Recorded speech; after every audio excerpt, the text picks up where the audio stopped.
대학교에서 이제 그 도시 계획 이런 부분들을 가르치고 있고 연구도 하고 있습니다. 이제 우리가 살고 있는 이 도시를 어떻게 하면은 여러분들이 조금 이제 바꿀 수 있는가에 대한 이야기들이고, 우리의 미래의 이제 도시들이 어떻게 어떤 모습으로 이제 나타나게 될 것인가, 이 부분들을 여러분들이 같이 이제 한번 상상해보는 이제 그런 시간이 되겠습니다. 아까 전에 이제 맨 마지막에 오늘 이제 여러분들 요 앞전 시간에 이 로봇을 이제 아주 재밌게 이제 가지고 노는 것 같았었는데, 만약에 아까 그런 로봇들 있지 않습니까? 아까 뭐 첫 번째 봤던 로봇이 됐던, 두 번째 봤던 로봇이 됐던, 그런 로봇이 여러분들하고 같이 이 길거리에 다니고 있고, 그 다음에 뭐 그 로봇이 뭐 그 범죄자들도 잡으러 다니고 있고 하는 그런 이제 여러분들 그런 도시에 산다고 하면 어떻게 될 것 같습니까? 이 도시가 어떤 모습일 것 같습니까? 오늘 이제 우리가 하게 될 이야기는 우리가 도시 계획이라는 게 뭐고, 우리가 살고 있는 도시라는 게 뭐고, 그 다음에 앞으로 우리의 도시가 어떻게 될 거고 하는 이런 이야기들을 제가 이제 뭐 간략하게나마 드리도록 하겠습니다. 먼저 이제 질문들부터 시작할 건데요. 우리가 이제 다 도시에 살고 있습니다, 여러분들. 그 다음에 여러분들 계획이라는 것도 다 하고 있죠. 그죠? 근데 과연 도시는 무엇이고, 계획은 무엇이고, 그 다음에 우리가 같이 살고 있는 이 공동체라는 것은 무엇이고, 그 다음에 여러분도 아까 보면 손 들고 다 발표 잘 하지 않습니까? 참여라는 건 과연 뭔가? 이거에 대해서 여러분들이 먼저 우리가 한번 생각을 해보는 그런 이제 시간을 가지도록 하겠습니다. 자, 먼저 이제 계획은 무엇인가 라는 겁니다. 자, 여기서 나는 계획을 한 번도 안 세워봤다 라고 하는 사람 있습니까, 혹시? 다 여러분들 계획 세워봤죠? 네, 그죠? 방학 계획 아니면은 뭐 어떤 계획은 다 한 번쯤은 계획을 아마 만들어 봤을 겁니다. 그리고 계획이라고 하는 게 뭘까라는 거죠, 이게. 자, 여러분들 인간과 동물을 구분하는 가장 큰 특징이 뭘 것 같습니까? 지능, 또 꼬리, 네, 꼬리, 또 네, 뭐 정신적 행동, 네, 또 문자, 네, 또 왜라는 걸 질문한다. 네, 또 네, 뇌, 네.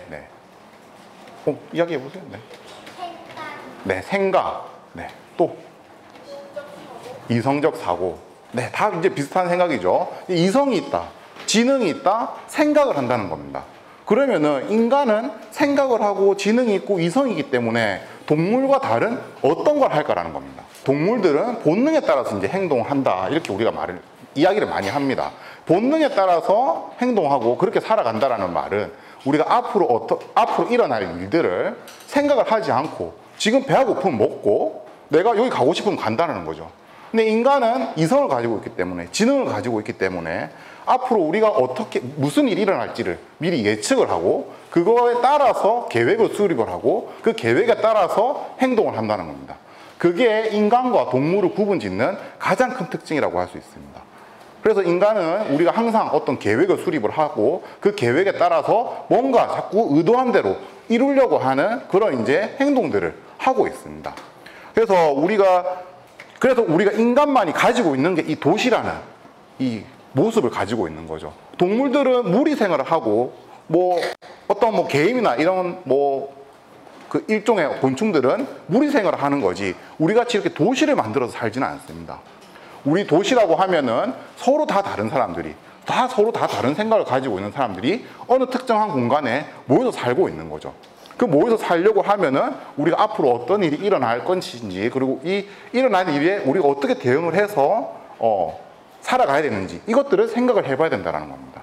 그래서 이 계획이라는 게 우리가 현재의 문제를 어떻게 해결하기 위해서 미래를 예측을 하고 우리가 인간이 가지고 있는 이성에 따라서 가지고 있는 의도한 무엇인가를 달성을 하려고 체계적으로 행동을 조직을 하는 게, 이게 이제 우리가 계획이다, 이렇게 이야기를 합니다. 이걸 하는 게 계획을 하는 거죠, 그죠? 자, 근데 여러분들 우리가 생각을 해보면은 이 계획이라고 하는 것은 계획한 대로 잘 실현이 됩니까? 항상 계획한 대로 잘 실현이 되지가 않죠, 그죠? 방학 계획부터 해서 여러 가지 계획들이 여러분들이 생각한 대로 잘 실현이 되지 않습니다. 그거는 왜 그럴까요? 우리가 이게 계획하기의 오류라고 해서 이런 이제 대표적인 그림이 있습니다. 우리가 뭔가를 계획을 할 때는 우리가 방학 때, 나 이번 여름 방학 때는 이런 것도 해보고 저런 것도 해보고 이만큼 공부도 하고 여행도 가고 이제 이런 형태의 계획을 보통 수립을 합니다. 근데 여름 방학이 끝날 때쯤 되면은 보통 어떻습니까? 이것도 못하고 저것도 못하고. 그래서 우리가 계획을 수립을 할 때는 마치 이제 자전거를 타고 이 목표 지점까지 순탄하게 이렇게 아무런 장애물의 어려움 없이 이렇게 갈 거라고 생각을 하지만, 우리가 실제로 요 지점까지 가는 데 있어서는 갑자기 여기 구덩이가 나타나기도 하고, 그 다음에 요런 그 물이 나타나기도 하고, 그죠? 뭐 비가 오기도 하고, 이러한 일들이 발생을 한다는 겁니다. 그렇기 때문에 우리가 항상 계획한 것보다 많은 시간이 걸리게 되고, 그 다음에 우리가 예상하지 못했던 그런 일들이 나타나게 된다는 거죠. 자, 만약에 여러분들이 방학에 어떤 계획을 수립을 한다, 방학 계획을 수립을 한다. 이제 여름방학 얼마 안 남았잖아요. 그죠? 우리가 잘 실현할 수 있는 방학 계획을 만들려면 어떻게 해야 될까요? 근데 왜 매번 방학의 계획을 수립할 때마다 방학 계획을 잘 못 지킬까요? 그죠? 자, 첫 번째, 우리가 이런 계획의 오류, 우리가 생각하는, 내가 이대로만 하면은 이렇게 잘 될 것 같아. 우리가 너무 긍정적인, 이렇게 하면은, 이렇게 하기만 하면은 이렇게 다 잘 될 것 같아. 너무 긍정적인 사고, 긍정적인 방식으로 접근한다라는 거죠. 잘 될 것만 생각한다는 거죠. 그죠? 잘 안 될 걸 생각하지 않는다라는 겁니다. 계획을 수립할 때. 우리가 계획을 수립할 때 첫 번째, 왜 이게 반드시 길이 이렇게 평탄하게만 할 것이냐. 이게 만약에 잘 안 되면 어떻게 할 거냐를 생각을 해봐야 된다라는 거고. 두 번째는 아까 누가 이야기한 것 같이, 내 자신을 잘 알아야 됩니다. 내가 하루에 몇 시간을 공부할 수 있을 것인가. 앉아서. 그걸 잘 알지 못하고 나는 하루에 10시간 공부하겠다. 7시간 공부하겠다. 이렇게 하면은 거의 불가능한 계획이 되는 거죠. 달성 불가능한. 자, 그 다음에 또 뭐가 있을까요? 우리가. 자, 그래서 우리가 내 자신을 잘 알아야 되고, 우리가 이게, 아주 안 좋은 시나리오라고 이야기를 하는데, 만약에 이게 잘 안 됐을 경우에 어떻게 할 거냐. 이걸 우리가 항상 생각을 해봐야지만 실현 가능한 계획을, 오류를 최소화할 수 있는 계획을 만들 수 있습니다. 우리는 그 계획을 우리가 이렇게 발표를 했을 때, 이거 만약에 안 되면 어떡할래? 이렇게 이야기를 하면은 흔히들 이야기하죠. 이거 한번 해보려고 하는데 왜 처음부터 길을 꺾고 그러냐? 해보지도 않았는데, 그죠? 그래서 우리가 이 오류를 최소화하기 위해서는 잘 되는 경우도 있지만 안 되는 경우도 생각을 해서, 만약에 안 된다고 했을 때는 우리가 어떻게 대응할 건가를 미리 생각을 해보는 게 이 목표를 달성할 수 있는 방법이 되겠습니다. 자, 그러면 여러분들 도시는 뭘까요, 이게? 자, 이게 지금 여러분들 우리가 지금 요쯤에 있죠. 요쯤에 있습니다. 이게 조선시대 부산항의 모습이고요. 이게 지금 반대로 찍은 사진입니다. 요거는 지금 똑같은 지역인데 지금 한 1990년대 정도의 사진이죠. 여기 근처가. 지금 보면은 여기 지금 공원도 만들고 있고 하는 구역이 여기입니다. 예전에는 여기에 그 배들이 이제 와서 이 화물들을 다 싣고 나가는 이런 이제 공간이었습니다. 네. 지금 이 공간이 이제 바뀌고 있죠. 이런 공간이 우리가 이렇게 됐습니다. 자, 이거는 뭘 의미할까요? 인구가 밀집돼서 산업화가 진행되는 게 아닐까요? 그렇죠. 여러분들이 아까 로봇 많이 이제 만져봤죠? 네, 여기 이 학생도. 네.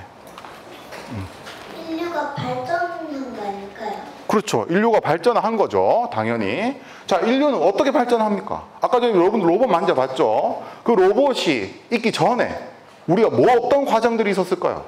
여러분들이 지금 생각을 하긴 어렵겠지만, 예전에 제가 이 시대 때 살았다라고 하면은, 저는 집이 이제 금정구에 있습니다만, 금정구에서 제가 여기 부산역까지 강의를 하러 오려면은 제가 몇 시에 출발을 해야 됐을까요? 아마 어제 저녁에 출발을 하던가 오늘 아침에 출발했었어야 됩니다. 왜 그럴까요? 걸어와야 되니까요.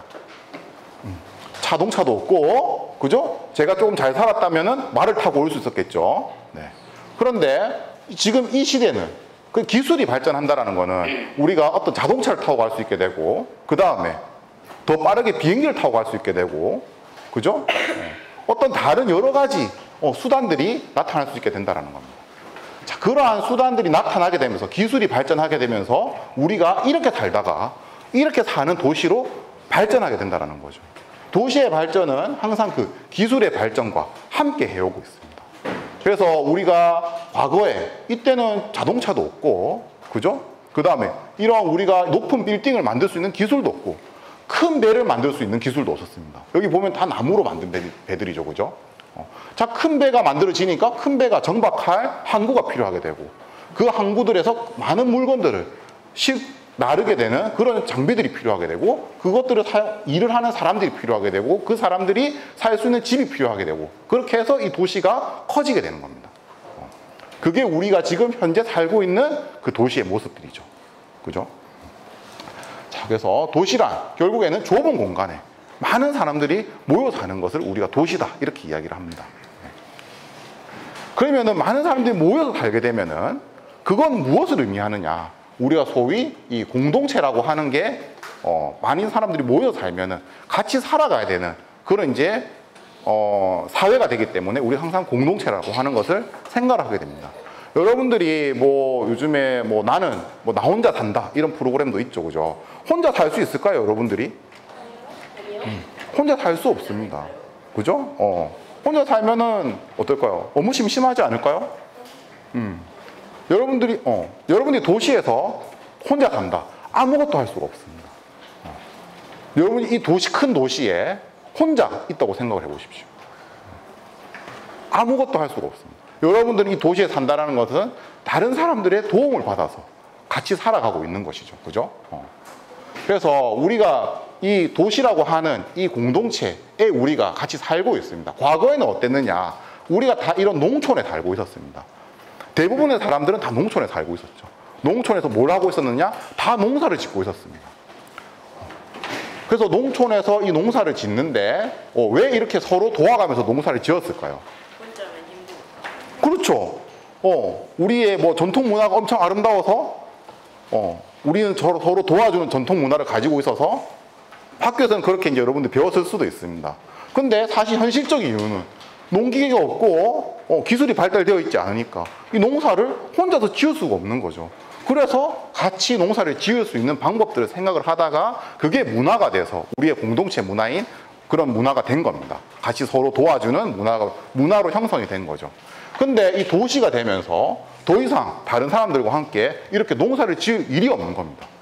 그 농사를 짓는 대신에 우리는 어디에 가서 일을 하고 있습니까? 여러분들 부모님들, 그 다음에 부모님도 어디 가서 일을 하고 있습니까? 다 회사에 가서 일을 하고 있죠, 그죠? 회사에 가서 다른 어른들이랑 같이 일을 하고 있습니다. 예전에 마치 같이 이렇게 농사를 짓듯이 회사라는 곳에 가서 여러분들 부모님들이 일을 하고 있는 것이죠. 그 회사, 우리가 그게 도시에서 유지가 되는 공동체의 모습입니다. 자, 근데 하나의 차이가 있습니다. 예전에 농촌에서 이렇게 같이 일을 하고 같이 모여서 살 때는 이 논밭 근처에 같이 모여서 살았죠. 차를 타고 와서 농사를 짓는 사람들은 거의 없었습니다. 그렇기 때문에 이 동네에서 발생하는 여러 일들, 여러 문제들을 여기 같이 일을 하는 사람들이 같이 해결을 해왔다는 거죠. 우리가 여기 길이 뭐 너무 더럽다. 같이 모여서 청소를 하고 여기 홍수가 날 것 같아. 같이 모여서 제방을 쌓았습니다. 그런데 여러분들 이제 현대 도시에서는 다 여러분들 부모님들이 이 집 근처에 있는 회사에 다니지 않습니다. 다 차를 타고 멀리에 가고 그 다음에 퇴근하면 집으로 오죠. 그러면은 우리 동네에 어떤 문제들이 생기면은 그 문제는 누가 해결을 합니까? 예전같이 이렇게 농촌에 있는 사람들이 모여가지고 우리가 모여서 다리도 짓고 그 다음에 가로수도 심고 이렇게 합니까? 그렇게 하진 않죠, 그죠? 이제 우리가 도시에 여러 가지 뭐 계획을 하는 사람들, 그 다음에 서비스를 만드는 사람들이 그런 일들을 하게 됩니다. 자, 그래서 우리가 그렇지만 예전에 우리가 이런 형태의 삶을 살아가던 때보다는 우리가 우리 동네에 대해서 관심을 덜 가지게 되는 것도 사실이죠. 우리 동네에 무슨 일이 있는가? 여러분들 아마 지금 다 초등학교를 다니기 때문에 그 동네를 벗어난 일이 크게 많지 않습니다. 그렇기 때문에 이 동네에 일어나는 일들에 관심이 많죠. 근데 대부분의 어른들은 우리 동네에서 무슨 일이 일어나든지 별 관심이 없습니다. 자, 그래서 우리가 이런 일들이 나타나게 되는 거죠. 여기 보시면은 어떻습니까? 여기 막 그 보도블록에 막 깨져 있죠. 이러면 여러분들이 여기 길을 다니기 어렵겠죠. 그죠? 아무도 관심을 가지지 않는 겁니다. 누군가 고쳐주겠지. 이거 왜 안 고쳐주나? 이렇게 생각만 하는 거죠. 그 다음에 이 길 같은 경우에 여기 지금 뭐 사진 약간 어두워 잘 안 보이는데 길을 만들면은 원래 이런 데 물이 고이면 안 됩니다. 여러분들 비 오는데 이렇게 이런 많이 봤죠, 그죠? 다니기 힘들지 않습니까? 그러면 이걸 정상적으로 만들면 여기에 물이 고여 있으면 안 되고 물이 옆쪽으로 다 빠져야 됩니다. 근데 이거를 그 누구도 책임지지 않는 거죠, 이게. 이렇게 잘못됐다라고 생각은 하지만 우리가 뭔가를 바꿔야 된다라고 생각을 하지 않는 겁니다. 그 다음에 여기는 어떻습니까? 여기 자전거 도로거든요. 여기 인도입니다. 이게 장애인들이 이제 막대기를 이 길이라는 걸 인식을 해서 다니는 표식이고요. 근데 여기 중간에 뭐가 있습니까? 나무가 있죠. 그죠? 그럼 어디로 사람을 다니라는 걸까요, 이게? 자, 이런 우리가 우리 동네에 현대 사회가 되면서 관심을 가지지 않기 시작을 하면서 우리 도시들이 이런 모습으로 바뀌어가고 있다라는 거죠. 그죠? 자, 이거는 여러분들 그 어린이 이제 요즘에 이제 여러분들 이제 학교 가는데 아마 부모님들은 뭐 차 사고가 나지 않을까 이런 걱정이 많죠, 그죠? 자, 이런 학교 앞에 우리가 이제 뭐 얼마 전에 사고도 많이 나고 했습니다만 어떤 문제가 있으면 여기에 이렇게 빨갛게만 칠한다고 해서 여러분들의 자녀가 다니는 길이 안전해집니까? 차도에 빨갛게 칠한다고 해서 엄청 안전해질까요? 어린이 보호구역이라고 빨간색으로 칠하고 여기에 간판 하나 세워놓는다고 해서 얼마만큼 안전해질까요? 실천하지 않는다면 그걸 세운다면 상관이 없지 않을까요? 그렇죠. 실천하지 않으면 아무 상관이 없습니다. 어떠한 우리가 뭐 사고를 방지할 수 있는 그런 역할을 못 하는 거죠, 이게. 여러분들이 만약에 이 길을 계획을 한다, 도시를 계획을 한다라면 어떻게 할 수 있을까요? 혹여 가끔씩 어른들이 차 타고 나서 학교길 또는 등교길에 어린이 보호구역 30km인데 안 지키고 지나치는 경우가 있는데 지나칠 때 지금 벌금이 있잖아요. 네. 벌금을 좀 더 늘리면 좋겠어요. 벌금 늘리면 해결된다. 자, 우리가 여러 가지 이제 방법이 있을 수 있겠지만 여러분들 여기 지금 같이 오신 부모님들은 옆에 계시는 자녀들이 이런 우리 동네에 이런 본인들이 다니는 직접 다니는 길에 이런 안전을 확보할 수 있는 이런 부분들을 개선할 수 있다고 생각하세요? 충분히? 만약에 어린이들이 이런 계획을 만들 수 있을까라는 거죠. 안전한 계획을. 어떻습니까? 충분한 역량이 있다고 보세요? 아니면은 이건 어른들이 만들어줘야 되는 거라고 생각을 하세요? 자, 이거 제가 쭉 조금 뛰어넘겠습니다만 너무 재미없는 것 같아서 자, 이거는 이걸 이제 요 케이스가 어디냐? 부산입니다, 여기. 혹시 동네 초등학교에서 오신 분 있으세요? 아무도 없으세요? 이게 한 2년 전에 제가 이제 학교에 학생들하고 직접 여러분들, 지금 다 여러분들 나이대에 있는 학생들, 어린이들입니다. 같이 요 동네 초등학교 요 인근에 있는 여기를 어떻게 하면은 어린이들이 안전하게 다니는 동네로 만들 수 있을까? 이거를 어린이들하고 같이 계획을 한 겁니다. 자, 어떤 차이가 있을까요? 어른이 계획을 하는 거랑 어린이들 직접 참여해서 하는 계획이랑. 어른들보다는 어린이들이 더 많이 다니는 길이니까 어린이가 더 잘 아니까 네. 어린이가 계획을 세우면 좀 더 잘할 것 같아요. 그렇죠. 자, 첫 번째로 어린이들은 이 길을 매일 다닙니다. 그러니까 어디가 위험한지 어린이들 입장에서 무엇이 문제인지 제일 잘 알고 있는 사람인 거죠, 결국에는. 자, 그 다음에 여기 학생 이야기해보죠. 어린이들이 할 수 없는 걸 어른들이 도와주면서 어린이들이 길을 살아주면서 위험한 게 없는지 확인하고 어른들에게 말하면 뭔가 이게 고쳐질 것 같아요. 네. 자, 우리가 어린이들하고 어른들하고 어른들만 우리가 이걸 개선하겠다라고 하면은 아까 봤던 이런 걸 뭐 빨간색으로 칠한다던가 아니면 CCTV를 설치를 한다던가 아니면 어떤 펜스를 설치를 한다던가 이런 거 중심으로 많이들 생각을 하게 됩니다. 그걸 하고 뭐 불법 주정차를 못하게 하고 하면 여기 안전해질 거라고 생각을 하죠. 근데 저희가 이 프로젝트를 어린이들하고 같이 하면서 어린이들이 가장 위험하다고 느꼈던 게 뭐냐? 빌라 주차장에서 갑자기 튀어나오는 차였습니다. 학교 앞에 우리가 펜스가 없어서도 아니고 인도가 없어서도 아닙니다. 우리가 여기 지금 이 지역에 가보면은 이런 빌라들이 많이 있죠. 그 빌라들 입구에서 차들이 진출입을 많이 하게 되는데 보통 어린이들이 학교를 가는 시간이랑 이 차가 나오는 시간이 거의 엇비슷합니다. 근데 여기에 우리가 아파트 같은 경우에는 차량이 출입을 하고 왔다 갔다 하게 되면 어떤 경광등도 있고 그 다음에 거기에서 이걸 안내해 주는 사람도 있습니다. 근데 이런 빌라는 관리인도 없고 그런 경광등도 없는 거죠. 학생들은 여기 오면은 이 사각지대가 딱 형성이 됩니다. 그래서 어른보다 키가 작기 때문에 딱 차 높이밖에 안 됩니다, 어린이들은. 그래서 차가 나오는 거를 볼 수도 없죠. 그 다음에 소리도 신경을 많이 다른 데 쓰고 다니기 때문에 그 주의를 별로 기울이지 않습니다. 그 다음에 여기서 나오는 차량 운전자도 어린이가 보이지 않습니다. 이 부분을 가장 위험하다 이렇게 이야기를 많이 했습니다. 그 다음에 어른들은 여기가 별로 위험하다고 인식을 안 했어요. 자, 그 다음에 두 번째로 어린이들이 위험하다고 인식을 많이 했던 부분들은 이런 경사지역입니다. 경사지역에서 우리가 차가 오는지 안 오는지 어린이들의 눈높이에서 판단이 안 된다는 거죠. 어른들은 키가 크기 때문에 저 경사지역에서 오는 차가 보입니다. 근데 어린이들은 우리보다 키가 작기 때문에 저 경사지역에서 오는 차가 사각이 훨씬 더 넓은 거죠. 그래서 어린이들, 학생들이 여기에 직접 가서 우리가 뭐 문제점이 있느냐 이런 것들을 다 조사시키게 했을 때 어른들이 볼 때는 여기가 별 문제 지역이 아닌데 어린이들은 여기가 문제가 많다라고 이야기를 했습니다. 그 다음에 우리가 지금 여기 보이는 이 거울 있지 않습니까? 그죠? 이 거울의 높이가 어린이 보호구역에는 어느 높이에 달려야 된다고 생각하십니까?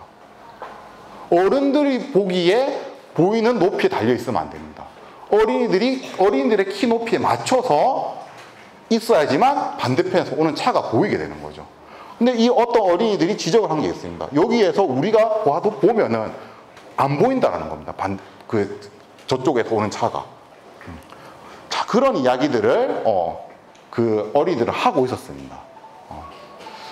자, 그래서 우리가 그런 어린이들이 직접 조사를 하고 나가서 이 지도에다가 표시를 하고 그 다음에 그걸 다시 여러분들끼리 토론을 하고 해서 이렇게 이제 이쪽에 뭐 포스트잇도 붙이고 이게 왜 위험한지에 대해서 설명도 하고 등등을 하게 되면은 우리가 어떤 결과물들을 만들어내게 되느냐 이런 결과물들을 만들어내게 됩니다. 초등학교 이 주변에 이런 여러 가지 골목들이 있고 지역들이 있는데 여기가 왜 위험한가, 어디가 위험한가 이런 것들을 이제 다 표시를 할 수 있게 되죠. 자, 이러한 정보들이 있을 때 우리가 여러분들 전문가들이 들어가서 우리가 대안들을 제시를 하게 되면은 조금 더 적합한 계획을 만들 수 있다는 겁니다. 그래서 여러분들이 만약에 아까 제가 계획을 이야기를 했는데 그 계획에 대해서 우리가 이야기를 할 때 여러분들의 방학 계획을 여러분들 스스로가 만들게 되면은 지킬 가능성이 매우 높아집니다. 근데 왜 그걸 잘 못 지키게 되느냐? 여러분들 어린이들이 만드는 게 아니고 옆에 엄마하고 같이 만들기 때문인 거죠. 엄마의 욕심이 들어가기 때문입니다. 그죠? 자, 그 말은 우리가 살아가는 공간에 대해서 내가 계획을 할 수 있다라는 말은 내가 그걸 스스로 해결할 수 있다라는 이야기가 되는 거죠. 스스로 방학 계획을 자기 마음대로 작성하지 못하기 때문에 잘 안 지켜지는 것 같죠. 우리가 아까 봤던 어린이 보호구역에 대한 예에서도 어린이들의 의견이 반영이 되지 않기 때문에 항상 우리가 아까 봤던 그런 도시의 문제들이 반복이 되고 있는 겁니다. 그러면은 도시계획과는 어떠한 일들을 하는 사람들인가라는 겁니다. 자, 도시계획과들은 여러분들 아프면 병원에 가죠. 병원에 가면은 뭘 합니까? 진료를 받습니다. 진료를 받는 행위는 의사 선생님들이 진단을 하는 거죠. 아, 지금 찾아온 환자가 청진기를 대고 뭐 입을 열어서 보고 하면은 아, 어디가 아픈지 진단을 하는 겁니다. 그 다음에 주사도 주고 약도 처방해 주죠. 그거는 미래를 예측을 해서 야, 이 정도 상태면은 한 3일 뒤에 엄청 아프겠는데 그러니까 이런 약을 줘서 조금 덜 아프게 하자라고 하는 처방을 하게 되는 거죠. 도시 계획을 하는 사람들은 일종의 이 도시를 만드는 도시의 문제를 해결하는 의사라고 보면 되겠습니다. 도시에 어떤 문제가 있는지 과학적인 방법을 통해서 진단을 하고 그 해결 방안들을 찾는 거죠. 근데 그 해결 방안을 찾는 데 있어서 우리가 어떻게 찾느냐? 전문가들이 그냥 직접 생각해서 찾는 게 아니고 여러분들의 의견을 다 들어서 찾는 방법을 우리가 찾는 방법을 가지고 우리가 일을 하는 사람들이 도시계획가들인 겁니다, 결국. 그래서 이 도시계획가들이 이런 도시에서 그 시민들과 함께 이런 역할들을 해줘야지만 우리가 가지고 있는 도시의 문제들이 그 반복되지 않게 적합하게 그 문제들을 해결할 수가 있는 것이죠. 그죠? 자, 그 다음에 또 조금 우리가 재미있는 이야기들을 하나 더 해보자면은 그럼 이제 미래 도시는 어떻게 될 것인가? 이것들을 계속 진단을 하는 것도 도시계획가들이 하는 역할 중에 하나가 되겠습니다. 우리가 여기 지금 이 영화 요거는 언제 영화냐? 여러분들의 부모님들이 그보다 훨씬 더 전에 나왔던 영화입니다. 여기에 보면은 1968년에 나온 영화인데 이 AI가 나옵니다. 1968년도에. 그 인류가 달에 간 게 1969년도거든요. 달에 인간이 처음 간 게 69년도인데 68년도에 이 스페이스 오디세이라는 이 영화에 보면은 AI가 나옵니다. AI가 나와서 이 우주 여행을 하는데 도움을 줍니다. 그다음에 이거는 이제 2001년에 나온 2001년인가? 이 AI라는 영화죠. 로봇가 생각을 하고 있습니다. 자, 우리가 이 AI가 발전한다. 그다음에 이런 그 4차 산업혁명들이 나타난다. 인공지능이 나타난다. 이러면은 우리 도시가 어떻게 될 것 같느냐라는 거죠. 우리가 여러분들 스마트 시티 뭐 이런 이야기도 많이 하죠. 그런 미래가 오면은 어떻게 될 것 같습니까? 자, 여러분들 자율주행 자동차 도시에 막 다니고 그럴 것 같습니까? 아까 전에 우리가 이 미래 AI가 발달하면은 미래 도시에 다 집에만 있을 거라고 하는 대답하는 사람도 있었어요. 그러면은 다 집에서 업무를 보고 우리가 이런 그 VR을 끼고 그 다음에 업무도 보고 하면은 자율주행 자동차가 다닐 이유가 하나도 없습니다. 그렇지 않습니까? 자, 그래서 우리가 이런 그 미래 도시가 어떻게 될 것이냐. 여러분들 그 게임 좋아하죠? 그죠? 엄마가 잘 못하게 하지만 여러분들 게임 좋아하잖아요. 그죠? 그 게임이라고 하는 것을 물론 부모님들이 보기에는 저 게임 하면 공부도 안 하고, 그죠? 저 게임이 뭔 도움이 되나? 이렇게 이제 생각들 많이 하시잖아요. 그죠? 게임이라고 하는 거를 우리가 단지 놀이의 대상으로 보기 때문에 그렇습니다. 지금 이 초등학생들이 하는 그 게임은 일종의 가상 공간의 세계라고 보시면 되겠습니다. 거기에 어떤 역할이 있고, 거기 안에서 집도 만들고, 거기 안에서 여러 활동들을 하는 거죠. 제가 지금 우리의 세계는 현실 세계만 있는 게 아니고 여러 개의 가상 공간들이 같이 존재를 하는 겁니다. 그래서 그 가상 공간에서 우리가 뭐 어떤 활동들을 하고 실제 그 가상 공간에 접속을 해서 우리가 뭐 일도 하고 이런 세계들이 나타날 수가 있는 거죠. 그러면은 우리가 가상 공간에 아침에 일어나서 우리가 어떤 슈트를 입고 어떤 이런 앞에 헬멧을 끼고 책상 앞에 앉아서 앉게 되면은 마치 우리가 어디 학교에 가 있는 것처럼, 마치 우리가 어디 회사에 가 있는 것처럼 이런 현실이 눈앞에 펼쳐진다. 미래 도시에서. 그러면은 현실의 공간은 어떻게 될 것 같습니까? 현실의 공간이 우리가 보는 것 같이 엄청 발전할 것 같습니까? 아니면은 오히려 우리가 미래 공간에 더 집착하기 때문에 현실의 공간은 더 낙후될 것 같습니다. 자, 이게 그 영화 레디 플레이 원이라는 데 나오는 장면입니다. 사람들이 다 이런 걸 끼고 다 이런 그 요만한 동그란 공간에 그냥 들어가서 있습니다. 다 모션 인식하고요. 요 장소만 있으면은 우리가 지금 현실 공간보다 훨씬 더 발전되고 훨씬 더 기술이 진보한 그런 세상을 눈앞에서 마치 현실과 똑같은 걸 체험할 수 있다는 거죠. 근데 이 주인공이 사는 동네가 이렇습니다. 현실의 공간은 아주 낙후되어 있는, 여기에서 요것만 끼고 하루 종일 생활을 하는 거죠. 자, 그러면은 우리가 AI의 발달, 아까 그런 로봇의 발달, 이런 발달들이 여러분들이 생각하기에는 아주 우리가 뭐 멋진 미래를 만들 것 같지만 실제 현실은 이렇게 변할 수도 있다라는 겁니다. 자, 그래서 우리가 제가 연구를 할 때 AI의 영향을 많이 받을 수 있는 지역이 어디가 될까, 이런 것들을 연구를 하기도 합니다. 여러분들 다 이제 자녀분들이 좋은 곳에 가서 좋은 대학도 가고 좋은 데 취직도 하고 싶고, 그래서 요즘에 뭐 보면은 코딩도 가르치고 막 이렇게 많이 하지 않습니까? 근데 뭐 대학생들도 마찬가지입니다. 뭐 코딩도 배우려고 하고 뭐 빅데이터 분석 같은 거 배우려고 하고 하거든요. 그죠? 근데 얼마 전에 그 엔비디아 사장이 나와서 코딩을 배울 필요가 없다라고 이야기를 했습니다. 왜 그럴까요? 로봇이 알아서 하고 AI가 스스로 코딩을 합니다. 지금 우리가 코딩을 배우는 거는 나중에 미래가 되면은 여러분들이 어렸을 때, 어머니들이 어렸을 때 주판 배웠던 거랑 똑같아진다라는 거죠. 제가 어렸을 때 주판을 배웠습니다. 초등학교에서. 이거 배우면은 은행에 잘 취직할 수 있다, 이러면서 가르쳐 줬거든요. 학원도 있었어요, 심지어. 지금 AI 코딩 학원이 있는 것 같이. 근데 제가 대학을 가니까 아무 쓸모가 없어졌습니다. 은행에서 주판 자체가 없어졌어요. 네. 그래서 지금 코딩을 배우는 거는 그렇게 변할 수 있다는 겁니다. 그러면 우리가 어느 도시가 이 AI 기술의 발달에 영향을 많이 받을 수 있느냐? 의외로 서울이 엄청 영향을 많이 받을 수 있다라고 나옵니다. 왜냐면 서울에 있는 일들이 AI로 대체될 가능성이 많기 때문이죠. 그리고 부산은 그럼 안전하냐? 부산도 아주 위험성이 높은 그런 이제 도시로 나오고 있습니다. 근데 AI의 영향을 많이 받지 않는 우리가 창의적인 일자리들, 이런 일자리들은 물론 서울에도 많고 부산에도 또 많다. 양면성을 가지는 이런 이제 미래 도시들이 전망이 되고 있습니다. 자, 그 다음에 제가 지금 시간이 그렇게 많지가 않아서 미래 일들 중에 우리가 또 여러분들이 도시에 우리의 삶에 가장 영향을 많이 줄 것으로 전망이 되는 그런 이제 일들 중에 하나가 기후변화죠. 그죠?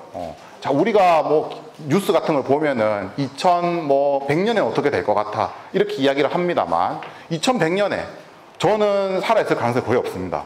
그죠? 여기 부모님들도 살아 계실 가능성이 좀 낮죠. 그죠? 근데 여러분들의 자녀분들은 다 살아서 활동을 하고 있으실 가능성이 매우 높습니다. 그럼 우리 세대 책임은 우리 자녀들이 그 2100년에도 안전하게 살아갈 수 있도록 도시를 만들어 놓는 것이죠. 그래서 우리가 기후변화가 오면은 뭐 도시가 어떻게 될 것 같아, 이런 이야기들을 계속 하는 겁니다. 이거는 기후변화가 왔을 때 우리나라에서 어디가 엄청 더워질 것이냐, 이걸 표시를 한 겁니다.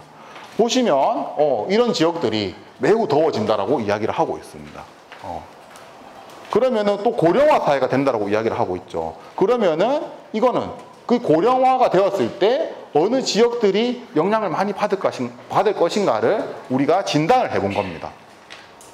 자, 이러한 우리가 기후변화가 와서 뭐 많이 더워진다, 비가 많이 온다, 이거는 뭘 의미할까요? 그냥 단지 여름에 좀 더 덥다? 아니면 여름에 좀 더 비가 많이 온다? 이런 걸 의미할까요? 우리가 지금 현재 계획을 하는, 그 다음에 여러분들이 살아가는